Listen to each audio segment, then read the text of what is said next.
목회자이자 베스트셀러 작가인 팀 켈러 목사가 쓴 예수님을 말하다라고 하는 책이 있습니다. 그 책에서 그가 전해 들었던 한 이야기를 소개합니다. 나는 18세기 웨일즈의 어떤 설교자에 대한 이야기를 들은 적이 있다. 그가 10대 소년이었을 때 가족들과 함께 침대를 둘러싸고 고모의 임종을 지켜보고 있었다. 고모는 독실한 그리스도인이었지만 이제 죽어가고 있다. 모두 그녀가 의식을 잃었다고 생각했는지 누군가가 크게 이렇게 말했다. 정말 안 됐어. 그녀의 삶은 정말 힘들었지. 남편 2명과 사별했고 병도 자주 앓았지. 게다가 결국 가난하게 죽었지 뭐야. 이렇게 누군가가 크게 이야기를 했다는 거예요. 그러자 갑자기 죽어가던 그녀가 눈을 뜨고 주위를 돌아보면서 이렇게 외쳤습니다. 누가 나보고 가난하대? 나는 부자야, 부자. 그리고 나는 이제 곧 사자처럼 담대하게 주님 앞에 서게 될 거야. 그렇게 말을 마치고 눈을 감았다고 합니다. 여러분, 부활 신앙을 갖는다는 것은 내 삶의 관점을 바꾸는 겁니다. 부활이라고 하는 이 믿음을 가지면 우리의 삶의 가치가 변화됩니다. 우리의 삶을 바라보는 시각이 바뀐다라는 이야기입니다. 부활신앙은 이 땅에서 겪는 고통이나 슬픔을 완전히 제거하거나 줄여주지 못할지는 모릅니다. 하지만 부활신앙은 고통 없는 미래를 약속하고 마침내 우리 하나님께서 모든 눈물과 슬픔을 닦아주실 영광스러운 날이 올 것이라고 약속합니다. 여러분, 부활신앙은 질병으로 죽어가는 한 사람을 살리지 못할지는 모릅니다. 하지만 부활신앙은 죽은 그 사람을 다시 살게 할 것입니다. 여러분, 부활신앙은 그렇게 우리 가운데 실제가 되어야 된다는 이야기예요. 부활한다는 것이 우리가 삶을 바라보는 시각들을 완전히 바꿔야 된다는 이야기입니다. 땅에 집착하지 말고 하늘의 소망 가운데 살아야 된다는 이야기죠.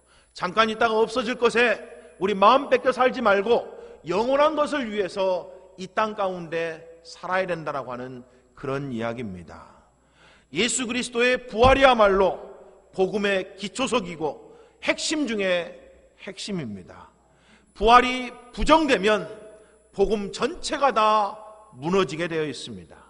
이제까지 우리 고린도전서를 15장을 통해서 사도 바울이 뭐라고 말합니까?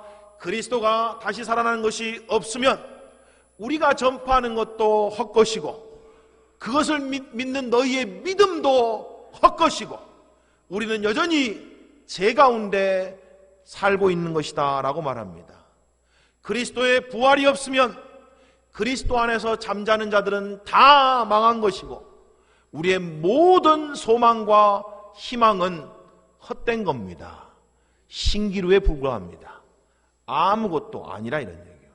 그 결과 뭐라고 말해요? 그리스도 예수를 믿는 자들은 이 세상에 있는 모든 사람들보다 가장 불쌍한 사람이다 라고 말합니다. 뭐가 없으면요? 부활이 없으면요. 그리스도께서 다시 살아나는 것이 없으면 믿는다는 건 아무 의미가 없다. 여기 앉아있을 필요가 없다 이런 이야기입니다. 여러분. 여기 와서 좋은 이야기 듣고 마음 위로받는 이야기 이 정도 들어서는 그걸 믿음이라고 말할 수 없다는 이야기예요. 뭐 하려고 그 정도 이야기 들으려고 이 귀한 금쪽 같은 시간 내서 다른 사람들은 다 산으로 지금 단풍 구경 갔을 텐데 여러분들은 여기 앉아있냐고요. 정말 불쌍하지 않아요? 만약 부활이 없다면요. 근데 부활이 있다면 여기 있는 여러분이 복된 겁니다. 여러분, 밖에 나가 있는 사람들이 불쌍한 거예요.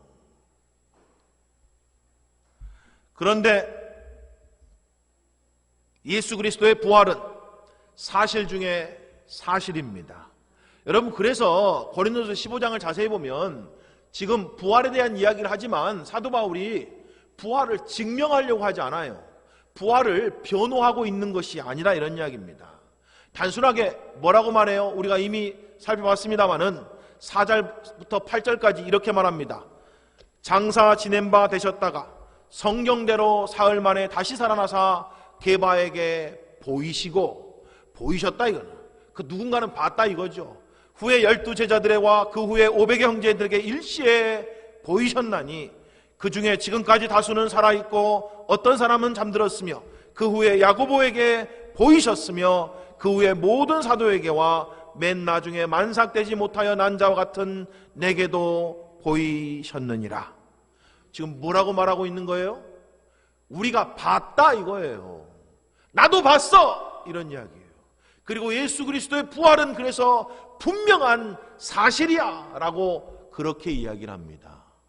여러분, 성경을 보면 성경은 하나님이 계시다는 걸 변호하지 않아요.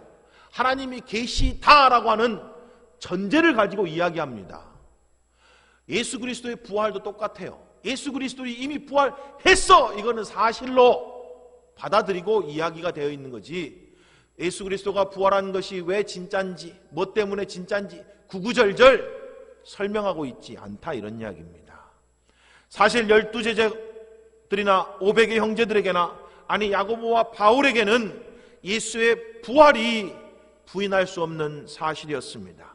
그들은 부활하신 예수님을 보았고 그와 함께 식사를 했고 그와 함께 이야기를 나누었습니다. 그래서 그들은 부활하신 예수님을 위해서 자기의 생명조차도 아깝지 아니했다라는 이야기입니다. 만약 부활이 가짜였다면 거짓말을 위해서 누가 사자밥이 되겠어요, 여러분? 여러분, 거짓말을 위해서 누가 화형을 당하는 그런 끔찍한 고통을 견뎌내겠냐고요. 지금이라도 예수를 부인하면 살려줄게 라고 말하면, 부활이 거짓말이라면 다 그 자리에서 내려오지 않았겠어요? 아이고 죄송해요, 우리가 거짓말했습니다 이러고 다 포기하지 않았겠냐고요. 근데 예수 그리스도의 부활이 진짜니까 그들은 끝까지 그 믿음을 붙들고 승리했던 겁니다. 자, 사도 바울은 고린도서 15장에서 부활을 입증하거나 변론하고 있지 않다고 말씀드렸습니다. 그리고 단순히 그리스도인들에게 부활이 왜 중요한지에 대한 이야기를 지금 하고 있는 중이죠. 자, 우리가 쭉 살펴봤다가 이제 드디어 35절에 이르렀는데, 35절에 이런 이야기가 있습니다. 누가 묻기를 죽은 자들이 어떻게 다시 살아나며 어떠한 몸으로 오느냐 하리요. 자, 부활을 들은 사람들이 마음에 호기심이 들었습니다. 아니 그러면 부활이 사실이라면 죽은 자들이 어떻게 다시 살아납니까?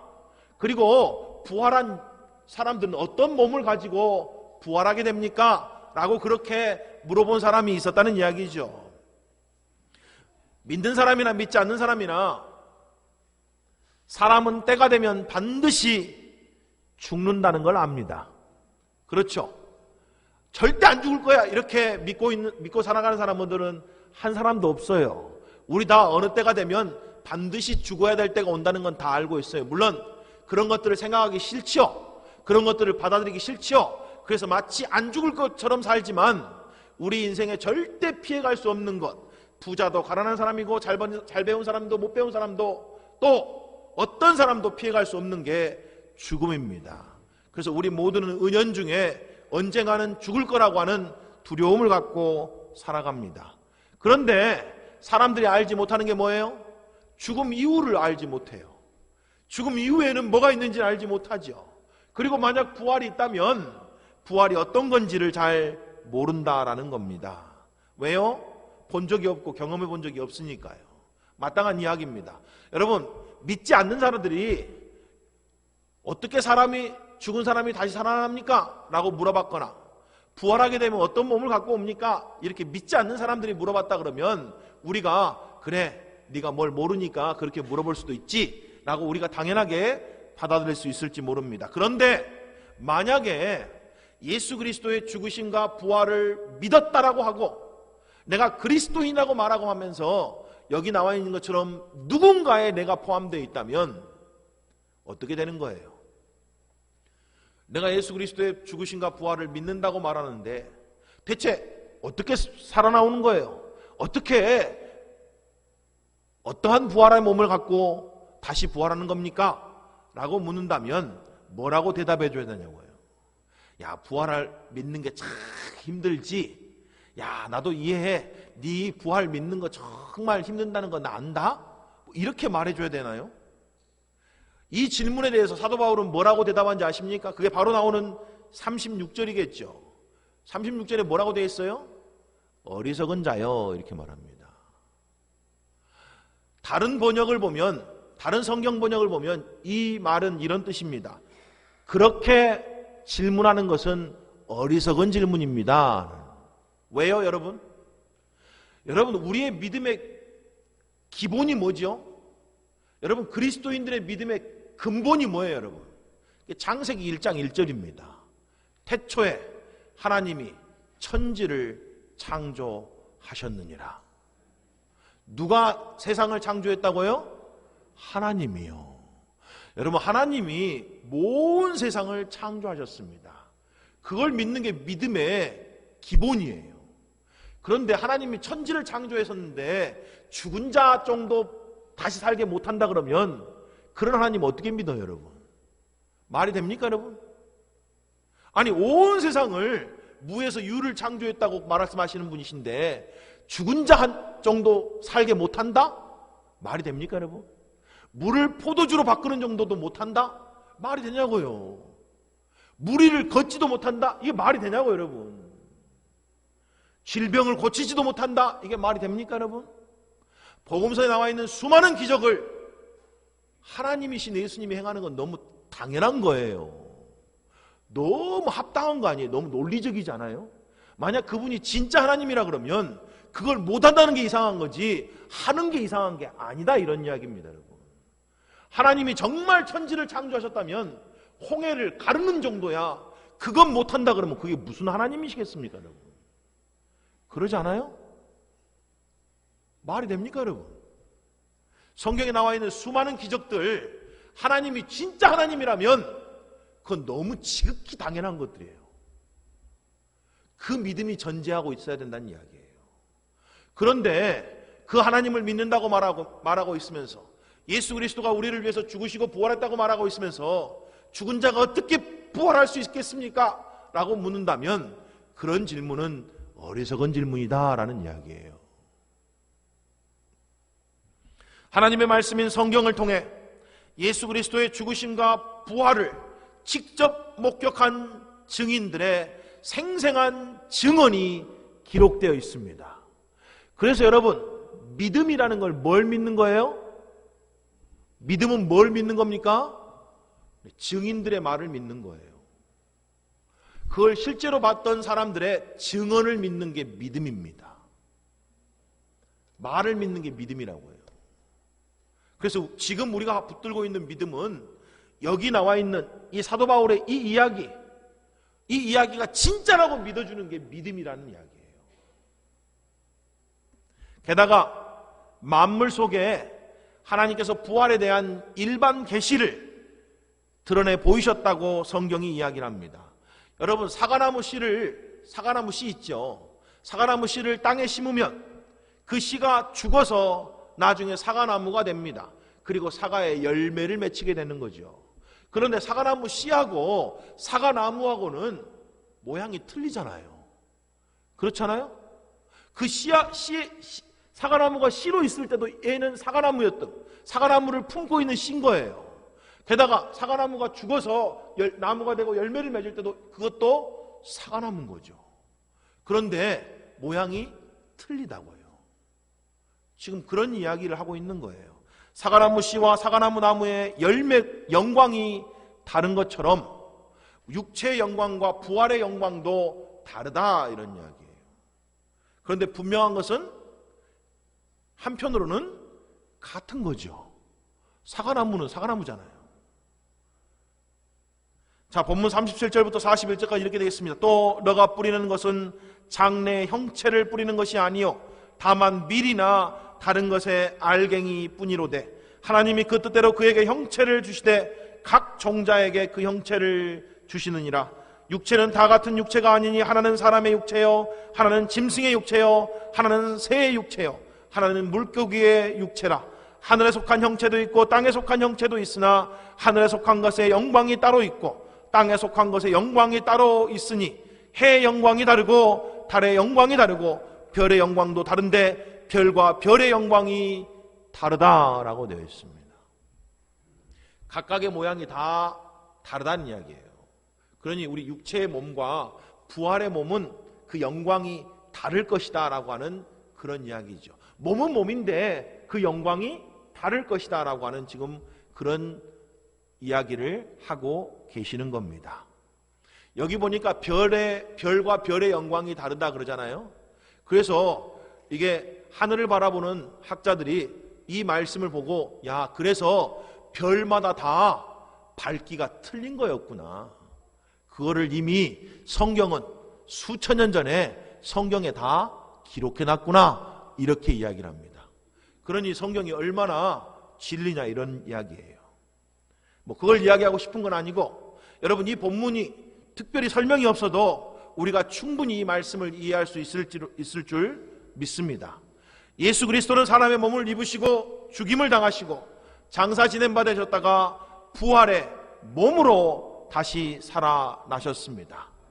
그는 몸을 육체를 버리고 하나님의 나라로 들어가신 게 아니에요. 그는 부활의 몸을 입으셨다라고 말합니다. 그런데 그 영광이 틀린 것뿐인 거죠. 사실 이 말은 그 당시에 헬라 철학을 완전히 무너뜨리는 겁니다. 헬라의 사상을 완전히 파해버리는 거예요. 여러분 헬라 사람들, 헬라의 철학이 뭐라고 말합니까? 모든 육체적인 것은 약하고 연약하고 악하다라고 말합니다. 모든 선하고 강하고 좋은 것은 다 영적이고 영적이어야 됩니다라고 그렇게 주장하는 것이 헬라 철학이었어요. 그래서 헬라 사람들에게 있어서는 구원이 뭐예요? 몸을 벗어나는 게 구원입니다. 몸을 어떻게든지 벗어나는 것, 그거를 동양의 불교적으로 말하면 해탈하는 거죠. 몸을 벗어나는 게 해탈이잖아요. 그런데 성경은 뭐라고 말해요? 아니야! 몸이 중요하다. 예수님도 몸을 버리신 게 아니고 몸이 새롭게 변화되신 거야. 부활의 몸으로 다시 살아나신 거야.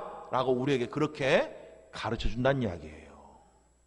그래서 이 진리를 우리가 붙들 때 우리의 몸에 대해서 새롭게 생각을 해야 된다는 이야기입니다.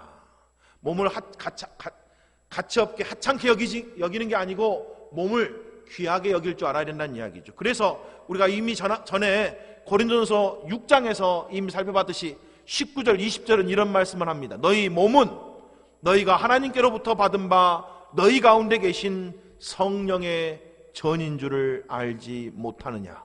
너희는 너희 자신의 것이 아니라 값으로 산 것이 되었으니 그런즉 너희 몸으로 하나님께 영광을 돌리라. 뭘로 하나님께 영광을 돌리래요? 몸으로요. 마음으로 돌리래요? 아니요, 몸으로요. 너희 몸으로 하나님께 영광을 돌려라 그러잖아요. 아예 마음만 내가 있으면 되죠. 아니요, 여러분의 몸으로 하나님께 영광을 돌리셔야 됩니다. 몸으로 하나님을 섬기는 게 중요하다고요. 몸으로 하나님을 영화롭게 하는 것이 중요하다 이러면. 그래서 여러분의 몸을 거룩하고 깨끗하게 지켜야 됩니다. 여러분의 몸을 하나님이 기뻐하시는 일 가운데 드려야 된다라고 하는 그런 이야기예요. 자, 다시 본문으로 돌아가서 42절부터 또 이렇게 얘기합니다. 죽은 자의 부활도 그와 같으니 썩을 것으로 심고 썩지 아니할 것으로 다시 살아나며 욕된 것으로 심고 영광스러운 것으로 다시 살아나며 약한 것으로 심고 강한 것으로 다시 살아나며 육의 몸으로 심고 신령한 몸으로 다시 살아나니 육의 몸이 있은즉 또 영의 몸도 있느니라 라고. 육의 몸이 있는 것처럼 영의 몸도 있다. 부활의 몸이 있다라고 그렇게 이야기를 합니다. 자, 부활의 몸의 영광을 설명하기 위해서 이제 사도 바울이 첫째 아담과 둘째 아담에 대한 이야기를 하고 있습니다. 이 45절부터 있는 이야기가 굉장히 중요한 이야기입니다. 이 이야기를 여러분들이 주의 깊게 들으실 필요가 있습니다. 45절부터 이렇게 되어 있죠. 기록된 바 첫사람 아담은 생령이 되었다 함과 같으니 마지막 아담은 살려주는 영이 되었나니 그러나 먼저는 신령한 사람이 아니요 육의 사람이요 그 다음에 신령한 사람이니라. 첫사람은 땅에서 났으니 흙에 속한 자이거니와 둘째 사람은 하늘에서 나셨느니라. 무릇 흙에 속한 자들은 저 흙에 속한 자와 같고 무릇 하늘에 속한 자들은 저 하늘에 속한 이와 같으니 우리가 흙에 속한 자의 형상을 입은 것 같이 또한 하늘에 속한 이의 형상을 입으리라 라고 되어 있습니다. 자, 첫째 아담과 마지막 아담에 대한 이야기를 하고 있습니다. 그런데 이 두 사람은 대표자들입니다. 대표다 이런 이야기예요. 여러분, 대표성이라고 하는 말이 있습니다. 예를 들면 이런 이야기입니다. 한 나라의 수반이 다른 나라와 협상을 해야 돼서 그 나라의 대표를 파송합니다. 보낸다는 이야기예요. 그리고 어떤 사람들이 그 나라의 대표로 이제 국가별로 국가 대 국가로 앉아서 협상을 하게 됩니다. 그리고 조약을 맺어요. 거기에 서명을 합니다. 그러면 그 조약이 온 국가에 그대로 어떻게 해요? 적용된다고 해요. 을사조약 같은 거 있죠. 대표가 와서 했는데도 그게 결국은 온 나라 가운데 그대로 적용된다는 이야기예요. 그게 대표성이라는 의미입니다. 우리가 4년마다 국회의원을 뽑습니다. 우리의 대표로 뽑는 거예요. 그래서 사실은 진짜 잘 뽑아야 됩니다. 근데도 어떤 사람이 그렇게 이야기하더라고요. 누군가를 뽑는다는 것은, 국회의원을 뽑든지 대통령을 뽑든지 누군가를 뽑는다는 것은 진짜 좋은 사람을 뽑는 게 아니고, 좋은 사람을 뽑으면 얼마나 좋겠어요. 진짜 좋은 사람을 뽑는 게 아니고 그 중에서 가장 나쁜 사람을 뽑는 거다. 다 나쁜 사람인데 거르고 골라서 그 중에서 제일 나쁜 사람 뽑는 게 어떤 의미에서는 정치고 투표라는 거예요. 자, 뭐 그런 이야기를 하고 싶은 게 아니고, 자, 우리가 국회의원을 우리가 뽑았습니다. 그래서 그가 우리를 대표해서 국회에 갔어요. 그래서 국회에서 법을 만들잖아요. 법을 만들었는데 그 법을 만들면 어떻게 돼요? 모두가 다 그 법을 따라야 돼요. 만약 우리가 그래도 나 안 했는데 내가 해봐야 아무 소용없어요. 내가 한 거 아닌데요? 나 동의하지 않는데요? 해봐야 아무 소용없습니다. 왜요? 우리가 그 사람을 대표로 뽑아놨기 때문에 그가 한 게 곧 마치 내가 한 거하고 똑같다 이런 이야기예요. 이게 대표성이다라는 이야기입니다. 자, 성경은 이런 대표성이 첫째 아담하고 마지막 아담에게 있다라고 말해요. 첫째 아담은 모든 인류의 대표입니다. 그래서 아담의 죄로 말미암아 사망이 들어왔고 우리 모두는 그래서 아담 안에서 죄인이고 결국 어떻게 해요? 죽는다 이런 이야기예요. 나 안 했는데 해봐 아무 소용이 없어요. 왜요? 아담이 우리의 대표니까요. 그가 했던 게 쭉 내려와서 우리에게까지 다 죄가 유전되었다는 이야기입니다. 그래서 우리는 태어날 때부터 아담의 죄를 갖고 태어났다라고 성경이 그렇게 이야기하고 그것을 원죄라고 말한다는 이야기예요. 자, 아담만 놓고 보면 이 대표성이라는 게 좋은 소식이 아닌 것 같아요. 나쁜 소식인 것 같아요. 아담 하나 때문에, 그렇죠, 너무 억울하잖아요. 아담 하나 때문에 우리 모두가 다 단체 기약 받고 있는 것 같잖아요. 너무 억울하잖아요. 그렇죠. 그런데 여러분, 이 대표성이라는 게 사실은 좋은 소식입니다. 만약 우리 각자가 혼자서 개별적으로 하나님 앞에서 우리의 의로움을 보여주려고 했다면 우리가 하나님 나라에 들어갈 만한 충분한 자격이 있다는 것을 우리 힘으로 나 혼자서 그거를 이루려고 했다고 하면 그게 가능할까요? 거의 불가능할 겁니다. 그래서 하나님이 또 다른 대표를 우리에게 보내주셨다라는 이야기예요. 그분이 바로 둘째 아담이라고도 말하고 아니면 마지막 아담이라고 말하는 누구라고요? 예수님이시다라는 이야기예요. 예수님이 우리의 대표가 되셔서 우리의 모든 죄를 짊어지시고 죄의 형벌을 담당하셨습니다. 죄의 형벌이 뭐예요? 죽음이잖아요. 그래서 예수님이 죽으셨다 이런 이야기예요. 죄의 대가를 다 치르셨다는 이야기예요. 게다가 예수님은 우리를 대표해서 살아계실 때 모든 율법에 순종하셨습니다. 온전히 순종하셨다고요. 그래서 율법의 요구를 다 이루었다라고 말합니다. 그래서 여러분, 우리가 만약에 예수님 안에 들어오면 율법을 다 이룬 거예요, 우리가요. 그래서 하나님이 우리를 의롭다 하신다, 의롭다고 여겨주신다고요. 왜요? 율법을 다 이뤘으니까. 누구 안에서요? 예수님 안에서요. 예수님이 우리를 대표해서 죽으시고 다시 살아나셨습니다.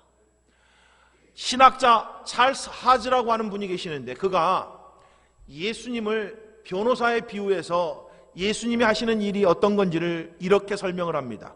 그의 백성에 대한 그리스도의 관계는 마치 의뢰인에 대한 변호사의 법적인 관계와 같습니다. 변호사는 의뢰인을 대신해서 의뢰인의 입장을 가지고 법정에 섭니다. 이 관계는 최종 판결이 내려질 때까지 가장 밀접한 관계를 갖습니다. 법정에 의뢰인은 나와도 되고 안 나와도 됩니다. 그렇죠? 그는 법정에서 진술할 필요도 없고 주목받을 필요도 없습니다. 대신 누구가 가면 돼요? 변호사가 가면 돼요. 나 안 나가도 내 변호사가 가서 다 이야기하면 된다는 이야기예요. 내가 굳이 법정에 안 나타나도 된다는 이야기입니다. 그게 우리의 변호사 대신 예수님과 우리의 관계라는 이야기예요. 여러분, 우리가 예수님 안에 들어오면 우리가 굳이 우리의 죄에 대해서 이러쿵저러쿵 하나님 앞에 이야기할 필요가 없습니다. 예수님이 다 이야기해 주신다는 거예요. 우리의 변호사가 되셔서. 그래서 예수님이 뭐라고 말합니까? 맞습니다. 그가 죄인입니다마는 그가 이제는 죄가 없습니다. 왜냐하면 그 죄를 내가 다 갚았기 때문입니다. 이렇게 말해준다고요. 그래서 하나님이 예수님을 통해서 우리를 뭐라고 말해요? 너는 죄가 없어! 이렇게 말한다고요. 그걸 의롭다라고 하는 말의 의미입니다. 예수님이 우리의 대표가 되셔서 우리가 예수님 안에 숨으면, 예수님 안에 들어오면 예수님이 우리를 철저히 지켜주시고 보호하시고 우리는 그 안에서 안전하다, 이런 이야기예요. 자, 그래서 이제 우리가 정죄를 받느냐 아니면 의롭다함을 받느냐, 영원히 죽느냐 아니면 영원히 사느냐가 뭐에 달려 있어요? 아직도 여전히 첫째 아담 안에 있을 건가? 아니면 그 첫째 아담을 박차고 나와서 둘째 아담 대신 예수 그리스도 안에 들어올 건가에 따라 다르다, 이런 이야기예요. 내 인생의 대표자를 여전히 아담으로 할 건지 아니면 마지막 아담이신 예수님께로 바꿀 건지를, 그 문제가 우리가 영원히 살든지 영원히 죽든지의 가장 중요한 갈림길이다, 이런 이야기예요. 여러분, 이해가 되시죠? 그래서 여러분의 대표를 바꿔야 된다고 해요. 그걸 다른 말로 말하면 여러분의 주인을 바꾼다는 말이에요. 첫째 아담을 통해서 주인은 누구예요? 마귀입니다. 죄를 통해서 우리에게 사망으로 우리를 다스리는 마귀가 첫째 아담의 주인인 거죠. 둘째 아담이 우리의 주인이 되면 그 안에서 우리가 안전하고 또 사함받고 하나님의 자녀로서 영원한 삶을 살게 된다라고 하는 그런 이야기입니다. 둘째 아담께서 죽으심과 부활하심으로 우리에게 생명의 길을 활짝 열어놓으셨습니다. 오직 믿음으로, 오직 은혜로 예수 그리스도 안에 들어오기만 하면 그가 우리의 대표자가 되어 주신다고요. 우리의 변호사가 되어 주신다는 이야기입니다. 그래서 로마서 8장 1절에서는 그리스도 예수 안에서 더 이상 정죄함이 없다 그러는 거예요. 그분이 다 막아주시니까요. 그게 복음 이야기 아닙니까, 여러분? 우리가 그리스도와 예수와 연합하게 되면 십자가에서 자아가 죽는 겁니다. 죄값이 온전히 지불된 거예요. 우리의 모든 죄가 사함을 받게 된 겁니다. 과거의 죄와 미래의 죄와 현재의 모든 죄가 이미 다 그리스도 예수 안에서 사함 받았다, 이런 이야기예요. 그걸 날마다 붙드는 게 복음으로 산다는 말의 의미입니다. 나는 죄 사함 받았어. 나 때문이 아니고 내 모습 때문이 아니고 예수 그리스도 때문에 나는 하나님의 자녀로서, 의로운 자녀로서 지금도 하나님의 사랑받는 자녀로 살아갈 수 있어, 이렇게 말한다는 이야기예요. 예수 그리스도와 연합함으로 말미암아 우리가 그래서 그리스도와 함께 십자가에 죽고 그리스도와 함께 새 생명 가운데 새로운 인생으로 태어난 거다, 이런 이야기. 그걸 가리켜 성경은 새 창조라 그래요. 우리 앞에 새로운 세계가 열렸다, 그렇게 말합니다. 그래서 우리가 하나님의 나라로 들어오게 된 거예요. 그거를 우리가 새로운 피조물 됐다라고 성경이 그렇게 이야기하고 있는 겁니다. 하나님의 자녀로서 이제 하나님의 나라의 백성으로 이 땅 가운데 산다는 이야기예요. 물론 이 땅 가운데 사니까 여전히 이 땅 가운데 있는 어려움과 고통과 또 이런저런 문제를 만나기도 하지만 우리의 시민권은 하늘에 있고 우리는 하나님의 백성으로서 이 땅에 하나님을 대신해서 하나님의 대사로 하나님의 향기로 이 땅 가운데 살아간다라고 성경이 말하고 있지 않습니까, 여러분? 그리스도 안에 들어온 자마다 그리스도가 부활하신 것처럼 우리도 부활하게 될 겁니다. 아멘이십니까, 여러분? 아멘 한번 크게 한번 해보십시오. 아멘? 아멘. 그럼요. 우리 주님 부활하신 것처럼 우리도 부활하게 될 겁니다. 51절부터 이렇게 되어 있어요. 보라, 내가 너희에게 비밀을 말한다. 우리가 다 잠잘 것이 아니요 마지막 나팔의 순식간에 호련히 다 변화되리니 나팔 소리가 나매 죽은 자들이 썩지 아니할 것으로 다시 살아나고 우리도 변화되리라. 이 썩을 것이 반드시 썩지 아니할 것을 입겠고 이 죽을 것이 죽지 아니함을 입으리로다. 이 썩을 것이 썩지 아니함을 입고 이 죽을 것이 죽지 아니함을 입을 때에는 사망을 삼키고 이기리라고 기록된 말씀이 이루어지리라. 사망아, 너의 승리가 어디 있느냐? 사망아, 너가 쏘는 것이 어디 있느냐? 사망이 쏘는 것은 죄요 죄의 권능은 율법이라. 우리 주 예수 그리스도로 말미암아 우리에게 승리를 주시는 하나님께 감사하노라. 믿는 자는 예수 그리스도와 연합하였기 때문에 그리스도께서 죽은 자 가운데서 다시 살아나신 것처럼 그도 다시 살아나게 될 것이다 라고 말합니다. 부활의 때가 다가오고 있습니다. 그날에는 사망의 승리가 끝장나게 될 겁니다. 사망이 쏘는 것이 영원히 사라지게 될 겁니다. 예수 그리스도의 부활로 말미암아 우리는 이미 이긴 편에 서 있는 거예요. 이미 승리자가 됐다는 이야기예요. 승리를 주시는 하나님께 감사하노라. 여기서 승리는 계속 주고 계시는 승리예요. 예수님이 죽음이 이기고 부활하셨다는 이 사실이 우리에게 날마다 뭐를 준다고요? 승리를 준다고요. 지금 당하는 고난 아무것도 아니야. 나는 승리해. 지금 겪는 가난, 지금 겪는 어려움 아무것도 아니야. 나는 승리했어. 이런 의미예요. 이렇게 살라는 이야기예요. 지금 아픈 거 괜찮아. 나는 영원한 몸으로 다시 새롭게 태어날 거야. 지금 당하는 슬픔, 아픔 나는 괜찮아. 눈물 괜찮아. 마침내 때가 되면 나를 사랑하신 하나님이 내 눈에서 영원한 슬픔과 눈물을 닦아 주실 거야. 나에게는 영원한 기쁨이 기다리고 있어.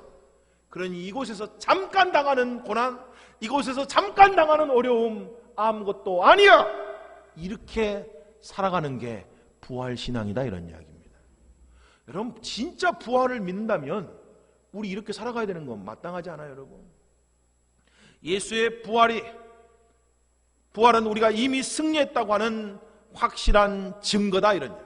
그것을 믿는 것을 믿음이다 라고 말하는 거예요.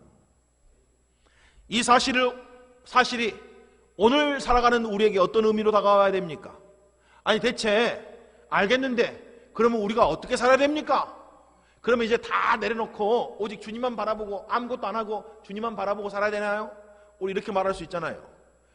어떻게 살아야 됩니까? 이 부활신앙 붙들고 거기에 대한 해답이 마지막 절 58절입니다. 이렇게 되어 있습니다. 그러므로 자, 부활이 분명하다는 걸 너희가 알았으니까, 우리가 반드시 부활할 걸 알았으니까 내 사랑하는 형제들아, 견실하고 흔들리지 말고 항상 주의 일에 더욱 힘쓰는 자들이 되라.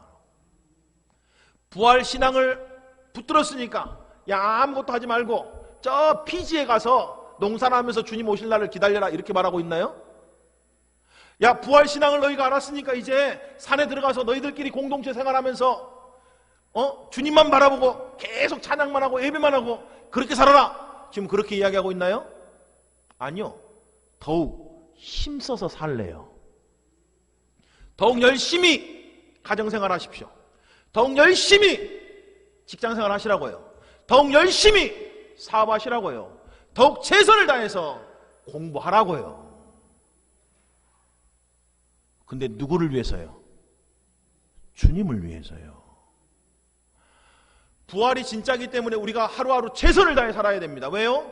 오늘이 우리에게 마지막 하루일지 아무도 모르기 때문에 그래요. 오늘 나팔 소리 들려서 우리 주님 하늘로 임하시면 우리 호련히 갑자기 주님 맞으러 가야 됩니다. 그러니 오늘 하루도 우리가 사랑하면서 최선을 다해 살아야 돼요. 그게 마땅합니다. 누가 이야기했던 것처럼 내일 종말이 오면 오늘 사과나무 한 그루 심겠다고 하는 것처럼 우리 그렇게 최선을 다해 살아야 되는 게 마땅합니다. 근데 부활신앙은 그렇게 최선을 다해 살아야 되는 것을 우리에게 이야기하지만 우리의 삶의 목표가 바뀌어야 된다고 말하는 거예요. 여전히 여러분이 가정생활하고 여러분이 최선을 다해서 일을 하고 여러분의 삶에 주어진 자리에서 여러분의 재능대로 여러분의 은사대로 하나님이 주신 달란트대로 그 일에 최선을 다하는데 우리의 삶의 목표가 이제는 바뀌었다는 이야기예요. 전에는 나를 위해 살았습니다. 저는 내 가족을 위해 살았어요. 전에는 우리만을 위해 살았다고요. 근데 이제는 어떻게 살라고요? 주님 위해 살라고요. 그게 부활신앙을 하는 사람들의 삶의 목표다 이런 이야기예요. 여러분 하나님의 관점에서 가장 위대한 믿음의 영웅들은 어떤 사람인지 아십니까? 번영하고 성공하고 세상의 권력을 잡는 사람들이 아니었습니다. 하나님의 관점에서 믿음의 영웅들은 이 땅의 삶이 일시적인 것이라는 것을 붙들고 주님 다시 오실 때 주어질 그 상금 바라보면서 신실하게 살아간 사람들을 가르쳐서 성경은 믿음의 영웅이다라고 말해요. 부활이 진짜라면 잠깐 있다가 없어질 것들에 마음 뺏겨서는 안 됩니다. 물론 오해하지 마십시오. 저도 마찬가지지만 우리가 견물생심이라고 좋은 것 보고 정말 멋진 것 보면 마음에 탐하는 마음, 갖고 싶은 마음 어찌 없겠어요. 근데 그때는 어떻게 해야 돼요? 정신 차려야 되잖아요. 아니야. 저런 건 잠깐 있다가 없어질 거고 우리에겐 더 좋은 거 있어. 그것과 비교할 수 없는 영광이 우리에게 기다리고 있어. 이렇게 정신 차려야 될 거 아니에요. 그렇잖아요? 그렇게 세상 것에 눈 돌아가려고 할 때 정신 차려야 되잖아요. 마음 잡아야 될 거 아닙니까? 아니야. 나는 썩어질 거 없어질 것 위해 살아가는 인생 아니고 나는 영원한 것을 위해 살아갈 거야. 나는 영원히 내게 있을 것 그것 붙들고 살 거야. 이렇게 우리가 바꿔야 될 거 아니냐고 여러분. 공부를 왜 하는지 그 이유가 바뀌어야 됩니다. 여러분이 왜 그렇게 열심히 일하는지 일하는 이유가 바뀌어야 된다고요. 여러분의 가정생활하는 이유가 바뀌어야 된다고요. 여러분이 자녀 키우는 이유가 바뀌어야 되고 여러분의 인생 살아가는 이유가 바뀌어야 된다고요. 누구를 위해서 그걸 할 것인지를 이제는 바꿔야 된다는 이야기입니다. 뭐가 진짜라면요? 부활이 진짜라면요. 마태복음 6장 19절 20절에서 예수님이 이렇게 이야기합니다. 너희를 위하여 보물을 땅에 쌓아두지 말라. 거기는 좀과 동록이 해하며 도둑이 구멍을 뚫고 도둑질하느니라. 오직 너희를 위하여 보물을 하늘에 쌓아두라. 거기는 좀이나 동록이 해하지 못하고 도둑이 구멍을 뚫지도 못하고 도둑질도 못하느니라. 마태복음 6장 33절에 내려가 보면 예수님이 이렇게 명령합니다. 그런즉 너희는 먼저 그의 나라와 그의 의를 구하라. 우리가 뭘 하고 살아가야 될지를 바뀌는 인생이 부활신앙이라는 거예요. 여러분 부활이 없다 그러면 지금 여러분이 사는 것처럼 그냥 살아도 됩니다. 근데 만약에 진짜 부활이 있다 그러면 우리 그렇게 살아서는 안 돼요. 옛날처럼 살아서는 안 된다고요. 나 자신을 위해서만, 내 가족을 위해서만, 우리만을 위해 살아서는 안 된다는 이야기입니다. 누굴 위해 살아야 돼요? 예수와 복음 위해 살아야 된다고요. 항상 주의 일에 더욱 힘쓰는 자들이 되라! 이렇게 되잖아요. 부활이 진짜라 그러면요. 여러분 제가 토요일마다 전도 나가잖아요. 그때 제일 제일 안타까운 분들이 어떤 분들 아십니까? 나이 지극하신 분들 있죠. 나이 지극하신 부친님들 모친님 만날 때 그분들이 이렇게 이야기해요. 저도 교회 진짜 열심히 다녔어요. 이렇게 말해요. 아유 그러셨어요. 진짜 잘하셨어요. 정말 유명한 목사님 따라다니면서 진짜 열심히 막 청소년 사역도 하고 청년 사역도 하고 정말 제가 40년 50년 동안 신앙생활 정말 열심히 했습니다. 막 이렇게 말하는 거예요. 뭐 얼마나 반가워요. 정말 잘하셨어요. 그러면 지금 계속 예수님 잘 믿고 계시고 교회생활 잘하고 계시죠? 그럼 뭐라는지 아세요? 이제 교회 안 나가요. 내 나이가 이제 80이 넘었는데 이제 뭘 또 교회 나갑니까? 교회는 젊었을 때나 가는 거지 나이 먹어서 뭔 교회 다닙니까? 이렇게 말하더라고요. 부활이 없다 그러면 괜찮아요. 그렇죠? 부활이 없다 그러면 뭐 그렇게 신앙생활하는 건 괜찮습니다. 근데 정말 부활이 있다 그러면 정말 땅을 치고 통곡할 일이 될 겁니다. 그렇잖아요?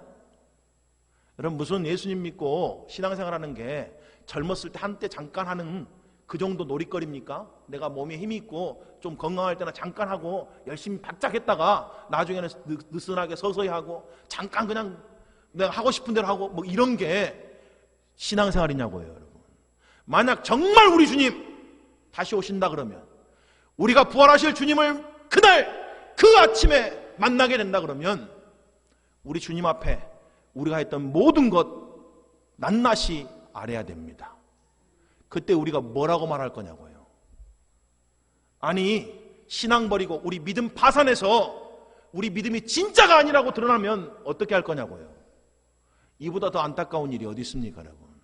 그래서 여러분 믿음은 나이가 먹으면 먹을수록 예수님 만나기가 가까우면 가까울수록 더 깊어져야 된다고요.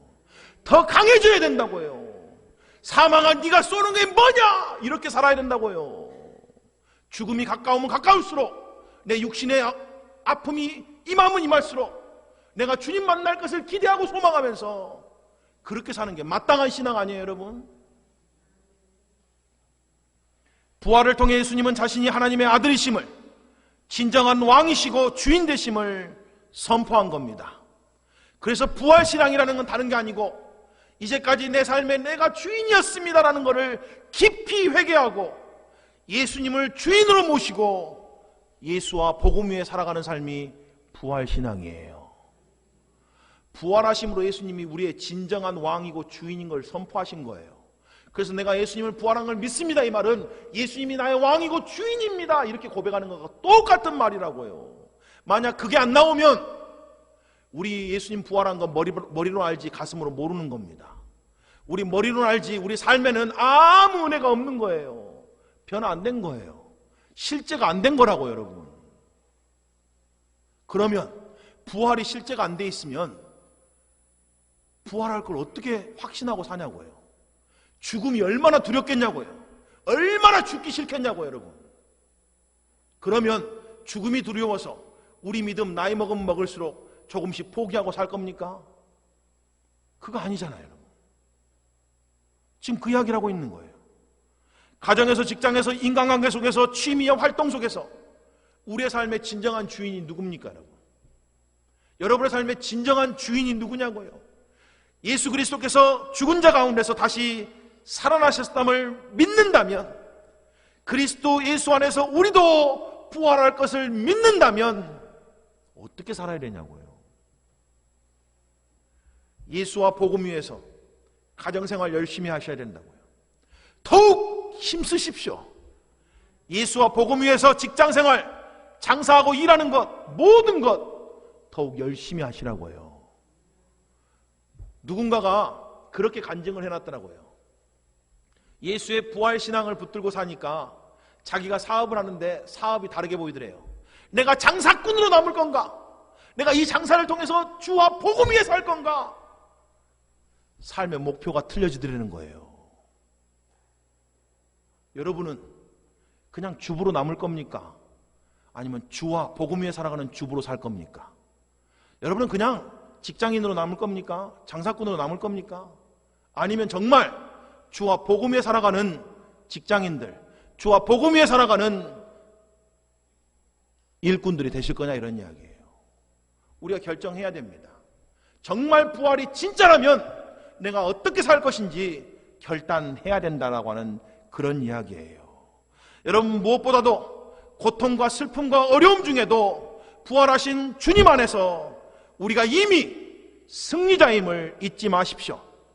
부활 신앙 때문에 끝까지 이기는 자로 남아 있어야 됩니다.